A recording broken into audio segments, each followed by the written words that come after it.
생존 우선순위 서바이벌 프라이어리티 2025년 9월 2일자를 진행하도록 하겠습니다. 1.25 배속을 보시기를 바라고요. 구독, 좋아요도 부탁드리겠습니다. 오늘의 편집 내용 드립니다.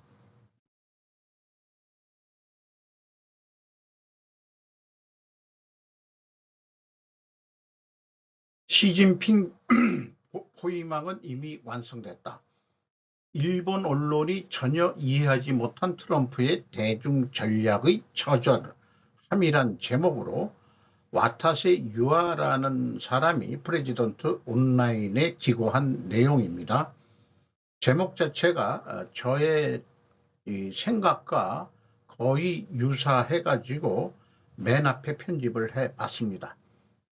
유식자 중에는 트럼프 씨의 행동을 참견적이라고 평가하는 소리도 있지만 그것은 잘못되고 있다. 최강경을 버리고 그의 행동을 재검토함으로써 이 정권의 진위를 알 수 있다. 트럼프 행보 뒤의 수미 일관 전략. 노벨 평화상을 갖고 싶어하는 측면이 지나치게 강조되다 보니 지식인 중에는 트럼프 대통령의 언행을 우습게 보는 목소리도 있지만 그것들은 참으로 천박한 분석. 제2차 트럼프 행정부의 주요 전략 목표는 중국이다.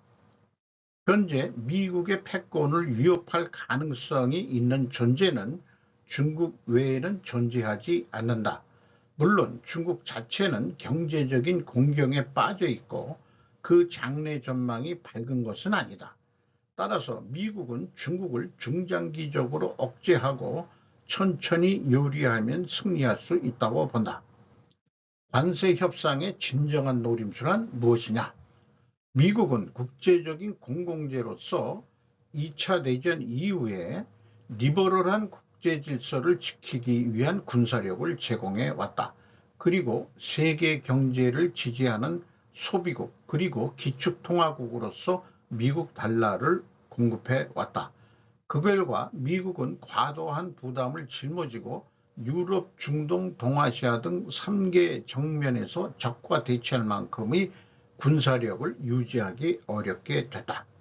오히려 자국 내 제조업을 상실함으로써 군사력을 유지할 만한 공급망을 잠재적 적국, 중국 등에 의존하는 상황에 빠져버렸다. 왜 반년 동안이나 평화조정에 시간을 들여온 것일까? 그것은 유럽의 지역적인 방위 책임을 확실히 갖게 하는 것을 노렸기 때문일 것이다. 제2차 트럼프 행정부의 특징은 관세 협상을 무역 문제 이외의 문제에 이용하는 것이다. 트럼프 대통령은 나토 국가들이 자체적으로 충분히 군사비 증가와 우크라이나에 대한 일정한 약속을 할 것을 약속할 때까지 EU와의 관세 협상을 타결하지 않았다. 즉 EU가 대러시아에서 본격적으로 무거운 허리를 드는데 소요된 시간이 가장 최근의 반년간이었다고 봐야 한다. EU의 군사력 확대에 따라 미국의 대러 부담은 대폭 줄어들게 된다. 게다가 EU는 거액 투자를 미국에 실시함으로써 미국의 군사적인 일체감은 강해지게 된다.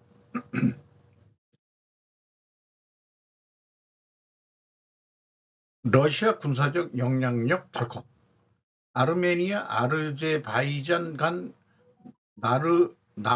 나고르도 카라흐바 분쟁은 힘에 의한 현상 변경을 국제사회가 사실상 추인한 전후 질서를 무너뜨리는 사건이었다. 이 사건은 파워의 세대가 도래했음을 예감케 하는 사건이었다. 트럼프 루트, 트리프라는 이름이 붙인 이 사업이 시행되는 의미는 크다. 이는 아르메니아가 미국의 이 회랑의 토지를 독점적으로 개발할 권리를 99년간 제공할 권리를 주는 내용으로 사실상의 조착권과 같다. 이는 러시아, 이란을 거치지 않고 중앙아시아가 서쪽과 연결하는 길을 열어주는 것이다. 미러 정상회담 직전의 평화조정에 따라 트럼프 대통령은 러시아의 코카서스 지역에서 완전 승리한 상태로 임한 셈이다. 그러니까 분전지역을 거치지 않고 그쪽이 산맥들이 좀 많은데 그 회랑이라는 데가 좀 골짜구니 이런 데니까 그런 데를 통과해 가지고 터키 쪽으로 넘어가는 트루키에 쪽으로 넘어가는 그런 또 유럽으로 공급할 수 있는 그런 그 파이프라인을 형성하는 것으로 이해가 됩니다. 중국 역량이 강한 지역도 결국은 미국보다. 한편 중국은 스라이 미얀마 정세조차 안정시키지 못하고 남중국해를 중심으로 동남아시아 각국과 충돌을 반복하고 있다. 계속되는 동남아 국가들에서 갈등이 발생할 경우 결국은 그들 국가는 기댈 존재가 없다는 사실이 재확인되고 있는 상황이다. 이렇게 표현하고 있습니다. 트럼프 행정부가 초점 맞추는 단 하나의 목표, 중국이란 얘기죠. 대이란 군사행동은 훌륭.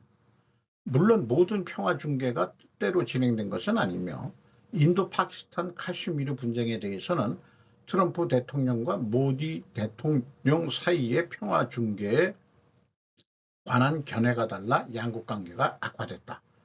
인도가 미국과의 사이에 심각한 안보상의 문제를 초래할 가능성은 낮고 인도와의 관계는 급한 안건이라고 할 수 없다. 미국의 우선순위는 아니다 이런 얘기죠. 관계가 지금 현재 틀어져도 크게 걱정은 안 한다는 얘기 같습니다. 미국의 한정적인 공격으로 이란은 핵개발 관련 시설에 타격을 입었다. 이스라엘의 공격으로 군상 층부가 일소되면서 이란의 군사적 위협은 거의 제거된 상황이다. 일본, 한국에 관해서는 관세 협상을 통해 군사적인 공헌과 경제 관계의 한층 더 일체화를 요구함으로써 친중국적으로 될 가능성을 완전히 따는 데 성공했다. 그러니까 한국에 누가 대통령이 되더라도 대통령이 누가 되든 뭐 우리는 뭐 니들끼리 알아서 잘 뽑아주시고 한국은 친중국이 안 되게끔 목덜미를 멱살을 잘 잡고 끌고 가겠다. 저는 요즘 그렇게 인식을 하고 있습니다. 그러니까 이 칸이 미국에 가서도 철저하게 미국이 원하는 것을 해준 것으로 그렇게 해석이 됩니다. 양국은 군사비 증가 약속뿐 아니라 미국으로부터의 에너지 자원 공급 확대를 약속했다. 또한 양국으로부터의 미국의 안전보장 관련 산업 등에 대한 거액 투자는 미국과의 안전보장 공급망과의 일체화를 결정적으로 추진하게 된다. 이는 동아시아의 핵심 국가가 중국이 아닌 미국과 함께할 것임을 재선언한 것이나 마찬가지다. 트럼프 행정부는 유럽, 코카서스, 중동 등의 분쟁 처리를 실시해 동남아시아, 아프리카 등 중국이 간섭을 강화하는 지역에서의 주도권을 되찾았고 동아시아의 동맹국과는 또 다른 군사적인 일체화를 진행하고 있다. 그의 행보는 대중국이라는 점에서 항상 수미일관하고 있다. 색안경을 버리고 트럼프 대통령의 행보를 재검토함으로써 이 정권의 진위를 파악해야 할 것이다. 그게 옳을 것이다. 이런 얘기 같습니다. 상하이 협력기구 텐진 선언 시 일국주의 반대 정부 염두에 두자. 오노다 유이치와 텐진의 미츠카 세이헤이가 산케이 신문에서 9월 1일 날 보도했습니다. 어쨌든 이 종이 호랑이가 된 게 종이용이라고 그럼 해야 되나요? 중국의 상징적인 동물이 뭐라고 하든 중국 텐진시에서 열린 상하이 협력기구 정상회의는 1일 본격적인 토의를 하고 일방적인 경제 제한 조치 반대 등을 담은 텐진 선언에 각국 정상이 서명했다. 회의를 주재하는 시진핑 국가주석은 1일 연설에서 관세 압박을 가중시키고 있는 트럼프 미 행정부를 염두에 두고 냉전사고와 진영대항, 괴롭힘 행위에 반대한다고 비판하며 회원국들에게 결속을 촉구했다. CC는 SCO 개발은행을 조기에 설립해 가맹국에 경제협력을 제공한다고 표명했다. 연내에 20억 위안 약 410억 엔의 무상자금 협력을 실시할 것 등을 약속했다. 한편 브라드미르 푸틴 러시아 대통령은 1일 SCO 정상회의에서 연설을 통해 SCO가 진정한 다자주의를 구현하고 있다며 시대에 뒤떨어진 유럽 중심 모델, 유럽 대서양 모델을 대체할 것이라고 주장했다. 우크라이나 침략에 대해서도 위기를 초래한 책임은 구미 측에 있다고 해 재차 정당화했다. 우크라이나의 침공 때 우크라이나는 나토에 가입시키면은 우리 가만 안 있겠어. 이렇게 사전에 푸틴이 얘기를 했음에도 불구하고 코미디언 출신인 젤렌스키 대통령이 나토 가입을 추진함으로 인해 가지고 전쟁이 일어났다. 그러니까 러시아 입장에서는 나토가 자기네 국경선까지 바로 바짝 다가오는 거기 때문에 그 위로 벨라루스는 또 친러적이기 때문에 충분히 완충 역할을 하고 있었던 거죠. 또한 전 우크라이나 대통령은 자기는 평상시 주장했던 게 우크라이나는 나토에 가입해서는 안 된다라고 주장을 했는데 누구한테 젤렌스키가 넘어갔는지 나토에 들어갔다 이거죠. 그러니까 무력도 무장도 제대로 안 하면서 무조건 나토에 가입시키는 그런 EU 나토 회원국들한테 트럼프가 한 방 먹인 거죠. 너희들 무기나 제대로 갖고서 그렇게 하든지 해야지 무조건 그렇게 넓힌다고 그러면 러시아가 가만히 있겠냐. 이런 의견을 얘기한 게 마치 유럽 쪽에서 언론들은 트럼프 선거에 푸틴이 영향을 줬다는 등 이런 식으로 뉴스들을 나오고 있었죠. 그러니까 두 번째 트럼프 2.0 때는 못 잡는다 이제는. 그러니까 첫 번째 들고 나온 게 관세로서 EU를 한 방 때리니까 지금 앞에 소개한 대로 군비 확충도 하면서 그 다음에 이제 관세도 타결을 보면서 또 투자도 하겠다, 무장도 하겠다, 이런 식으로 하니까 이제 좀 미국이 안심할 수 있는 그런 상황을 만들어가는 거라고 할 수 있겠습니다. 이 시진핑 응아는 어저께도 비유를 들어서 얘기했습니다만은 SCO라든지 이런 거를 통해서 우리가 스타워즈 영화를 보면은 보통 제국은 악으로 나오고 연합세력은 이제 선한 것으로 나오죠. 거기에 무슨 이 광선검을 쓰는 무사를 뭐라고 그러죠? 제다이. 시진핑 옆에는 자기가 제다이가 많다고 생각하는 건지 자기가 연합군의 아주 선량한 지도자로서의 메시지를 계속 던지고 미국은 이 다크나이트라고 그러나요? 악의 제국의 상징으로 몰아가는 게 우리 시진핑 응아의 작전인 것 같습니다. 그러나 조금 더 얘기를 하자면은 북중로가 지금 이번에 80주년 정승절에서 만나지만은 미국은 북한과 러시아하고도 또 대화를 해 나가면서 결국은 북미러 북놈이라고 얘기해. 그것이 어느 정도 향후는 이루어질 때는 완전히 동서남북으로 중국은 포위가 될 것이라고 믿어 의심치 않습니다. 그래서 중국 공산당의 해체가 일어나서 중국인들이 드디어 민주국가의 맛을 볼 수 있는 그런 나라들로 되기를 희망해 마지 않습니다.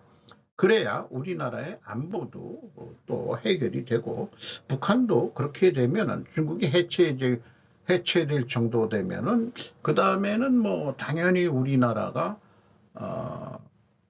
통일이 될 수 있는 여건이 충분하겠죠. 그렇게 희망을 하게 됩니다. 트럼프를 제치고 중국의 시진핑 우크라이나 전쟁 침략자들을 위한 카페 출시라고 표현해가지고 앞의 내용과 유사하겠습니다만은 제목을 유머스럽게 뽑았네요. 조케시 기자가 로이터에서 9월 2일 날 보도를 했습니다. 80년 만에 최악의 유럽 전쟁에서 침략자들과의 연대를 보여주기 위해 중국의 시진핑 주석이 도널드 트럼프와 다른 서방 지도자들이 지켜보는 가운데 처음으로 러시아 및 북한 지도자들과 만날 예정. 트럼프의 위협, 제재, 관세의 중심 외교는 오랜 미국 동맹에 부담을 주고 있다고 지정학적 분석. 시진핑 주석은 월요일 태평양 반대편에 있는 지정학적 라이벌을 향해 우리는 패권주의와 권력 정치에 반대하는 명확한 입장을 계속 취하고 진정한 다자주의 실천을 해야 한다고 얄팍하게 말했습니다. 미국 국립아시아연구소의 김영준 분석가는 지난 3월 우크라이나 분쟁으로 인해 모스크바와 평양이 더욱 가까워졌다는 점을 언급하며 러시아, 중국, 북한 간의 3자 군사훈련은 거의 불가피해 보인다고 썼습니다. 김 씨는 우크라이나 분쟁의 중요한 이해관계자입니다. 중국과 인도가 러시아산 석유를 계속 구매하는 동안 북한 지도자는 유럽의 문턱에서 푸틴을 지원하기 위해 15,000명 이상의 병력을 공급. 푸틴이 또한 상하이 협력기구 정상회담에서 나토와 유럽 안보에 대한 러시아의 요구를 나타내는 안보 분야의 공정한 균형도 회복되어야 한다고 말했습니다. 그래서 다른 뉴스 제목은 SCO 정상회의의 중로와 손잡은 인도, 트럼프식 관세 정책 역풍을 논의했다. 이 SCO에 그래도 중국과 러시아 해서 전승절에 한다고 그러면은 카자흐스탄 대통령이 지금 3명이 인도 모디 총리와 대화하고 있는 장면입니다만은 이 뒤에 있는 국기는 카자흐스탄이죠. 카자흐스탄 대통령. 중앙아시아는 땅 넓이도 그렇고 카자흐스탄이 아주 우리나라도 이해관계가 향후 얽히게 되는 중요 국가로 예상이 됩니다.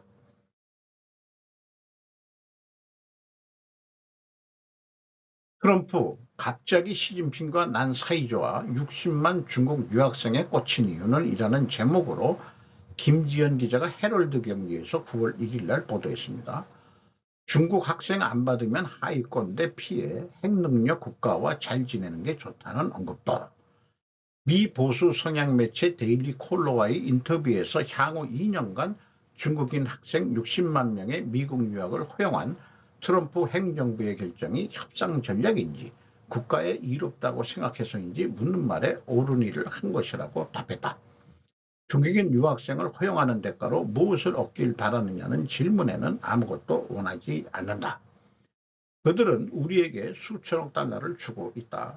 유학을 오는데 돈을 가지고 들어오니까 달러를 우리가 하는 거고 버는 거고 이런 표현으로 이해가 됩니다. 이는 중국인 유학생들의 비자를 공격적으로 취소하겠다는 마코 루비오 국무장관의 5월 말 방침과 상반되는 것으로 핵심 지층인 마가에게서 반발이 터져 나왔다. 극우 성향 유튜브 로라 루모도 공산당 스파이 역할을 하는 것으로 여겨지는 학생들 60만 명의 미국 입국을 원하는 사람은 없다고 주장했다. 무엇이 대중국 전략의 트럼프를 약하게 만들고 있는 것일까? 중국 유학생들이 중공의 통일전선 전술에 이용된다는 것이 이미 널리 회자되고 있는데 그걸 무시할 만한 방안이라도 있다는 것인지 이렇게 제가 질문을 던져봅니다만은 중국 유학생 60만 명을 2년간 허용한다는 얘기는 이미 내가 이겼어.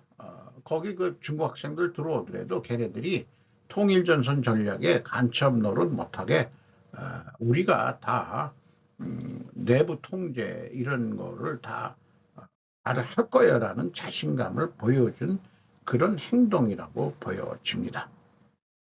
또 미국 대학들도 유학생들을 받아들여야 또 그 대학교 재정도 도움이 되는 게 있을 수 있겠죠. 포위되자 자폭 지뢰박 돌진 북이 직접 공개한 파병군 참상이라고 했는데 사진을 보면은 열심히 싸우는 장면들만 그 사진을 게재했어요. 이거는 비행기를 타고 저기 러시아로 이동하는 야간에 비행기에 군용 수송기에 탑승하는 그런 북한 그 병사들을 지킨 모습입니다. 포로가 되느니 그냥 자살, 자폭 뭐 이런 거를 할 만한 정신력의 전투 정신들을 가지고 있는 북한군이라고 보입니다만은 2명이 잡혔었는데 지금 그들이 어떻게 됐는지 후속 얘기가 안 나와요. 포로가 된 북한군 병사. 그런 얘기들은 또 후일담이 없는데 전쟁 자체가 다 참상이지 북한군만 파병국만 참상이라고 얘기하기에는 좀 거시기한 거 아닌가 하는 생각도 들어갑니다. 김정은 특별열차 타고 중국 입국 중로 연계 과시. 지지통신 외신부가 서울 시사를 해서 인용을 했습니다. 북한 조선노동당 기관지 노동신문은 2일 김정은 위원장을 태운 전용열차가 이날 새벽 일본 시간 동 국경을 넘어 중국으로 들어갔다고 보도했다. 김정은에게는 최선희 외무상을 비롯한 당과 정부의 간부가 동행, 2019년 1월 1일 약 6년 반 만에 방중으로 중국이나 러시아와의 제휴를 서방 각국에 과시할 것으로 보여진다. 통일부에 따르면 김정은이 최고 지도자가 된 이후 다수의 정상이 모이는 국제적인 행사에 모습을 드러내는 것은 처음이다. 북중러 삼국 정상회담이 열릴지도 주목된다. 저는 북러 중이라고 순서를 그렇게 우리나라 언론기관이 표현했으면 좋겠어요. 연내 북미 정상회담 가능성, 열린다면 평양, 이태규의 워싱턴 플레이북, 서울경제에서 8월 27일 보도했던 내용을 좀 뒤늦게 가져왔습니다. 잭 쿠퍼 미러 정상회담 사례 보도 트럼프 합의 성과물 없이도 개최 의향은 있을 것이다. 공은 북으로. 김 관심 증거 많진 않아. 볼턴 북미 회담 진행 상황 보면 평양 가능성. 중러와 핵 군축하며 북 핵 보유 인정 우려. 한미 회담 무역 미군 문제 남은 건 나쁜 소식이다. 볼턴 전 보좌관은 트럼프 대통령이 노벨 평화상 수상을 위해 추진해온 목표 중 하나로 러시아 중국과의 핵 군축을 꺾고 트럼프는 푸틴이 핵무기 폐기에 준비가 됐다고 생각하며 중국도 동의할 것으로 믿는 듯 하다고 진단했다. 그러면서 이런 생각에 빠지면 미국, 러시아, 중국을 넘어 북한까지 사실상의 핵 보유국으로 인정받는 방향으로 흘러갈 수도 있다고 우려했다. 그리고 참고적으로 이런 그 행보에 지금 우리나라도 철저히 외교전을 전개하는 것 같습니다. 이 대통령 유엔 총회 참석 23일 기조연설. 최정미 기자가 위키리크스에서 9월 2일 날 09시 45분에 보도했습니다. 제80차 유엔 총회 고위급 회기 참석한다. 대한민국 위상을 강조하고 글로벌 현안 비전 제시 예정이다. 안보리 의장국 자격으로 AI 안보 공개 토의 주재. 이 대통령은 23일 유엔 총회 기조연설을 통해 대한민국의 민주주의 경험을 공유하고 한반도 문제와 글로벌 현안에 대한 정부의 입장을 제시할 예정이다. 또한 대한민국 대통령으로서는 처음으로 유엔 안전보장이사회 의장 자격으로 공개 토의를 주재한다. 한국은 9월 한 달간 안보리 의장국을 맡게 된다. 이번 공개 토의는 인공지능 국제 관계 안보의 주제로 진행이 된다. 그래서 어저께도 찾아본 거지만은 유엔에서 우리가 목소리의 크기가 2022년, 2024년 유엔 예산 공식 분담률이 2.574%를 우리가 내고 있는데 193개국 중 9위입니다. 그러니까 세계 강대국 중에서 10위 안에 이제 들어간다는 얘기가 되죠. 그러니까 G7 애들도 우리가 조금 더 경제가 발전해서 이 유엔 분담비도 우리가 한 7위 정도가 되는 나라가 빨리 된다면은 더 위상이 올라갈 수 있겠죠. 그러기 위해서는 경제 발전이 더 좀 돼야 되는데 지금 현재 지금 디프레이션 방향으로 가고 있기 때문에 뭔가 이 돌파구를 찾아야 될 그런 상황이라고 봅니다. 한미 관세협정 정말 외교적 승리인가 세 가지 쟁점. 강명구 기자가 오마이뉴스에서 8월 2일, 9월 2일인데 이게 잘못된 것 같습니다. 네, 죄송합니다. 그냥 그대로 컨트롤 V, 컨트롤 C 한 것 같은데, 요건 걔네들이 오타를 낸 것 같은데요. 최악 피했지만 장기 부담 또 하나, 앞으로 닥칠 경제적 충격 대비해야 쟁점 1이 뭐냐, 한미 FTA 일방적 폐기, 정없이 받아들인 정부. 쟁점 2, 대미 투자 약속 국민 부담 커졌다. 쟁점 세 번째, 방위비 청구서가 기다린다. 이런 얘기고요. 이번 협상의 결과는 명확하다. 첫째, 똑같은 얘기의 반복이지만 18년간 유지한 FTA 상호 무관세가 일반 관세로 바뀌었다. 우리는 미국산 수입하는데 관세 안 매기고 미국은 관세를 15% 매기고 미국의 수박 가격이 3달러 얼마라고 그러고요. 우리나라 거를 하면은 11달러인가 얼마인가 해가지고 수박 한 통 먹으면 35,000 뭐 얼마를 내야 되는데 미국 거는 지금 그쪽에서 한 4,000원이면은 먹는 거 똑같은 크기에 그거 그대로 들여오고 무관세로 들어오면은 수박 천국이 되겠네요. 뭐 쌀도 마찬가지일 거고 지금 농산물에 대해서는 이 정부가 쉬쉬하는데 농촌 인구도 줄고 있고 또 제조 원가 생산비도 그 대량 생산 쪽으로 하는 데는 못 당해내는 거니까 중국도 물론 대량 공산품을 만들고 있습니다만은 그런 것도 좀 문제가 되겠죠. 둘째, 대미 투자금으로 GDP의 18.7%라는 압도적 부담감을 떠안았다.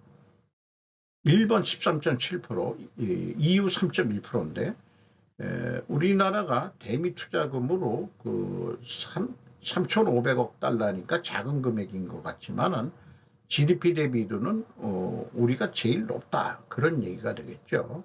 그러니까 국내에 투자 못하고 미국에 투자한다.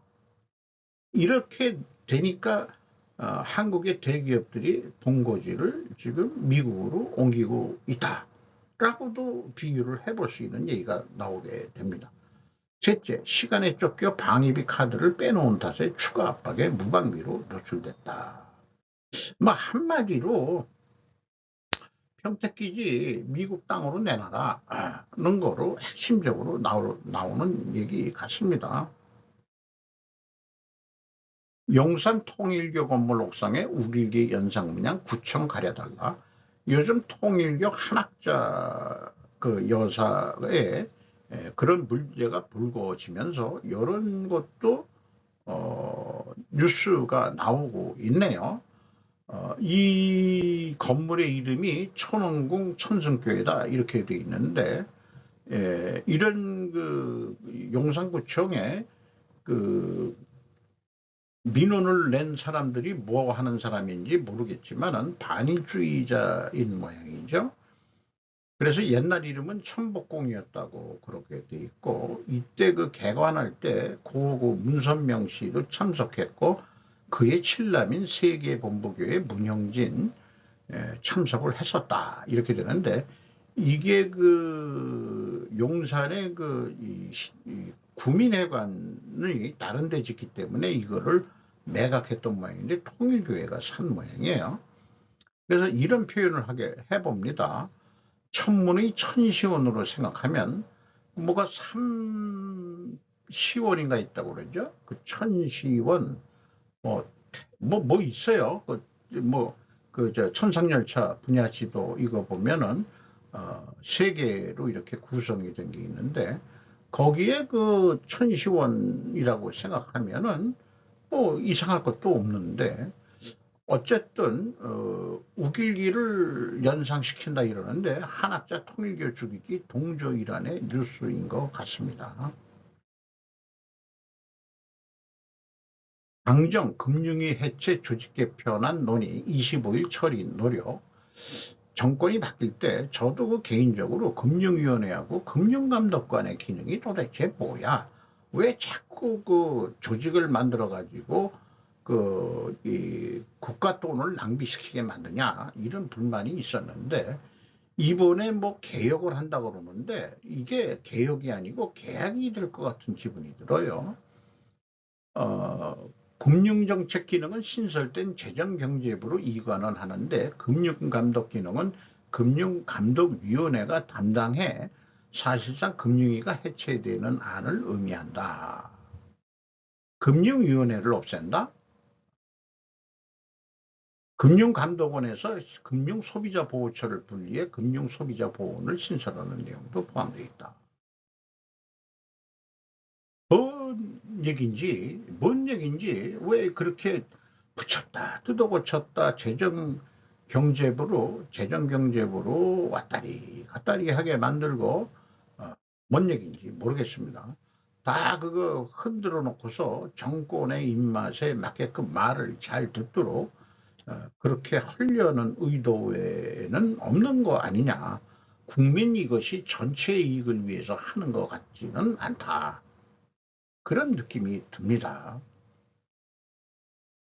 공화당 지도자들은 하원 다수당이 더욱 희박해진 9월의 직면. 에밀리 블룩스가 더일해서 9월 2일 날 화요일 오전 9시인데 쭉 소리 내어 읽으면서 이해하는 취지로 방송을 하고 있습니다만은 제가 한번 미리 읽어봤는데 사실 속으로 읽었죠. 그렇게 소리 내어 읽으면은 이해가 좀 더 될까 하는데 뭐 되는 것 같기도 안 될 것 같기도 하는데 어쨌든 민주당의 하원에서 그 의석이 2명이 줄었는데 그게 이제 사망 때문에 줄어가지고 보궐선거에 의해서 들어오게 되면은 이게 완전한 그 다수당이 아니기 때문에 또 트럼프 행정부가 워싱턴 DC 그 방위군 뭐 이런 등에서 20억 달러를 또 국회에 요구를 했는데 이거를 다 통과시키려고 그러면은 아주 힘들게 생겼다 이런 얘기인 것 같습니다. 거기다가 민주당 쪽에서는 이제 앱스타인을 가지고 이게 흔들어대는 것 같습니다. 트럼프한테.